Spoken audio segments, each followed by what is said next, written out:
আল্লাহ পাক রব্বুল আলামিন আমার তাকদীরের মধ্যে যদি আমার 50 বছর হায়াত লিখে থাকে তাহলে আমি 50 বছর বাঁচবো, ঠিক কিনা জোরে বলেন না? আল্লাহ পাক রব্বুল আলামিন আমার তাকদীরের মধ্যে যদি হজ লিখে রাখে আমি হজ করতে পারবো, নাই তো পারবো না। আল্লাহ পাক রব্বুল আলামিন আমার ভাগ্যের মধ্যে যা কিছু লিখে রাখবে, যেই নিয়ামত সমূহ রব্বুল আলামিন লিখে রাখবে, ওই নিয়ামত সমূহ আমি পাবো, এতে কোনো সন্দেহ নাই। পৃথিবীর মধ্যে এমন কোন জিনিস নাই, এমন কোন ইবাদত নাই, এমন কোন আমল নাই নিজের তাকদীরকে পরিবর্তন করতে পারবে। কিন্তু এমন একটি আমল আছে যে আমলের বদৌলতে রব্বুল আলামিন তাকদীরকেও পরিবর্তন করে দেয়। আল্লাহু আকবার। ওই ইবাদত, ওই আমলের নাম হচ্ছে দোয়া। ওই আমলের নাম কি?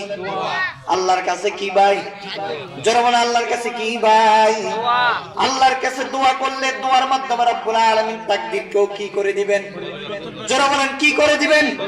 আল্লাহর কাছে দয়া লাগলে, মায়া লাগলে, আল্লাহর কাছে যদি চাওয়ার মতো চাইতে পারো মুসলমান, আল্লাহর কাছে খোঁজার মতো যদি খুঁজতে পারো, আজকে মা বাবার কাছে সন্তান হিসেবে কত কিছু চাও, মা আমাকে এই জিনিসটা দাও, বাবা আমাকে এই জিনিসটা দাও। ওই কান্নাটা যদি তুমি তোমার মালিকের কাছে করতে পারো, ওই কান্নাটা যদি রবের কাছে করতে পারো, রব্বুল আলামিন তোমার তাকদীরকেও পরিবর্তন করে দিতে পারে। সুবহানাল্লাহ। পরিবর্তন করে দিতে পারে দোয়ার মাধ্যমে। রব্বুল আলামিন তাকদীরকে পর্যন্ত পরিবর্তন করে দেয়। সুবহানাল্লাহ। মা ইউসনহু আহলে জমি আপনি খতা সে, মা ইউসনহু আহলে জমি আপনি খতা সে, तकदीर बदल जाते हैं मुज़तर की दुआ से, तकदीर बदल जाते हैं मुज़तर की दुआ से।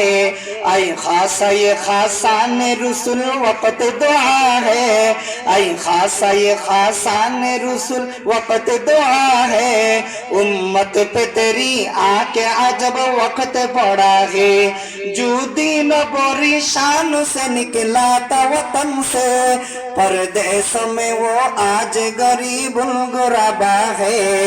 6 নাম্বার কিসের প্রতি বিশ্বাস রাখতে হবে? তাকদীরের প্রতি বিশ্বাস রাখতে হবে। ঈমান শুদ্ধ করার 6 নাম্বার লাইন হচ্ছে তাকদীরের প্রতি বিশ্বাস রাখা। ঈমান শুদ্ধ করার 7 নাম্বার লাইন হচ্ছে মওতের পরে যে আল্লাহর সামনে দাঁড়াইতে হবে, এটার প্রতি বিশ্বাস করা। আমাদের একদিন মৃত্যু হবে কি হবে না? যারা বলেন মৃত্যু হবে কি হবে না? কুল্লু নাফসিন যায়িকাতুল মাউত, প্রত্যেক প্রাণীকে মৃত্যুর স্বাদ গ্রহণ করতে একদিন আল্লাহর দরবারে চলে যাইতে হবে। ও মুসলমান, মওতের মুরাকাবা করো, মৃত্যুর কথা চিন্তা করো। মৃত্যুর কথা যত বেশি চিন্তা করবেন আপনার গুনাহ তো আপনার জীবন থেকে অত বেশি মাইনাস হয়ে যাবে, ঠিক করে চলে বলুন না। আজকে আমাদের ভিতরে মরণের ভয় নাই, মৃত্যুর ভয় নাই, এই জন্য আমাদের জীবন থেকে গুনাহ মাইনাস হয় না।